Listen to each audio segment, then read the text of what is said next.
ngihlalele nje ngasukelwa insizwa efunda umthetho waze yaqeda yathi nya yanikezwa umsebenzi angwazi ukuthi wawuqhamuka phela umsebenzi kuthiwa yini yona le nto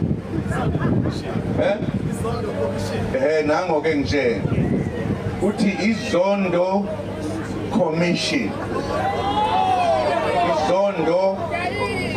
phela uzondo waba khona wasebenza ngiyamazi lo mfo kodwa asoze siye kumbiza ngoba wenza isimanga usenza isimanga manje ngalesa simanga angazi nizwile le khona bebexolisa khona into kwenzeka iphutha thina saboshwa usibona nje sibangubala ke naye sibangubala nje uma efika lapha ufuna wangibiza kuqala njengevisitor yakhe azongibuza nje eyivisit ngaya futhi ngafike ngakhuluma konke ayifuna emva kwalokho wangibiza ke manje sengibizela ukuzongibuza uma ngibuza ke ngithi kuyena hayi ndoda ngicela ukuthi ungabi usihlalo wale commissioner yakho ngoba mina nawe siyazana umthetho ke lo ushiwo uma kuphilwa ezweni uma izwe line democracy izwe lithanda abantu bakubo ngithi no ungalokothi baba uhlale lapha ngoba mina sizihlobo mina nawe sizihlobo kanjani naye ngaleso sikhathi nganginonkosikazi osibali wakhe ngoba yena waqonya udadewabo kalo umuntu futhi owayekukhongolose esasisebenza naye ngokomthetho lo mthetho wamazwe aphila ngempela kuthiwa uma unikezwa isikhundla noma unecala lo muntu enazana naye anikwazi ukuthi nihlale ndawonye nikhulume leyo nto fanele asuswe uze usihlala ithi ke kumlokuzana kummeli wami tshena leli judge ukuthi ngeke likwazi ukukhuluma nami ngoba singabangani sizihlobo umthetho lo athi no akangazi akazabe isihlobo sami ngawo kalizi judge kamba manga ngalizwa ngosimi mina ngalibona ngosimi not usilo ngani ngalibona ngosimi nanku umthwala kasangazi lo muntu kwakungiphika impela lo muntu wafungiswa ukuthi uyijaji uyokhuluma iqiniso kuphela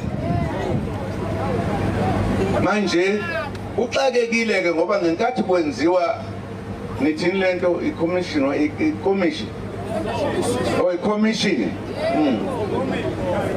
ngenkathi kwenziwa usebuzwa ke ummeli wami ngoba lento ijwayelekile nje ukuthi uma umuntu engifuna ukuthi wena ukhulume nami kuye kuze usihlalo yini ungenawo usihlalo ngoba wafanele bakhona isihlalo kule commission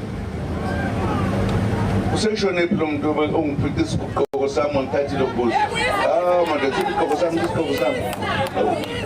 angazi ube happy ngoba ngempandla manje ngimdala ngimncane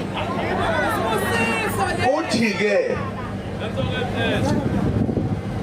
ummeli wami yini ungazange ube nomuntu osihlalo na yini ube usihlalo wedwa ngoba wawuzohlangabezana nento enje umthetho uthi uma umuntu enaleso sicelo wena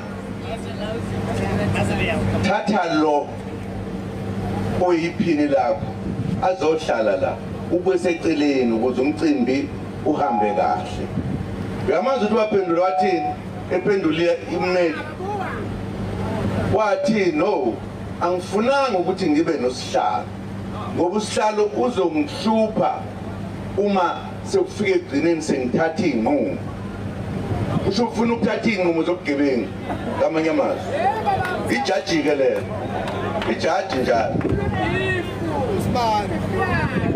Ngiyayibona indaba. Ebese ke kuyadlula lapha. Ngithi ke mina ngeke ngize lapha. Ngeke ngihlale na ngoba isihlobo sami. Athi angisona isihlalo waze wabhala emaphepheni. Angifuni ukudlula ukuthi isihlobo kanjani. Ngoba angikhulumi kabi.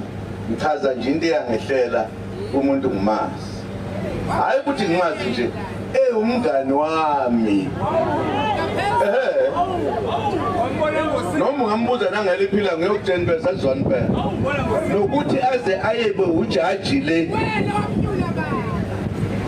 Imini ngamazi uba lensizwa le ngiyayazi. Samethemba ke ungamethemba umuntu kusizulu.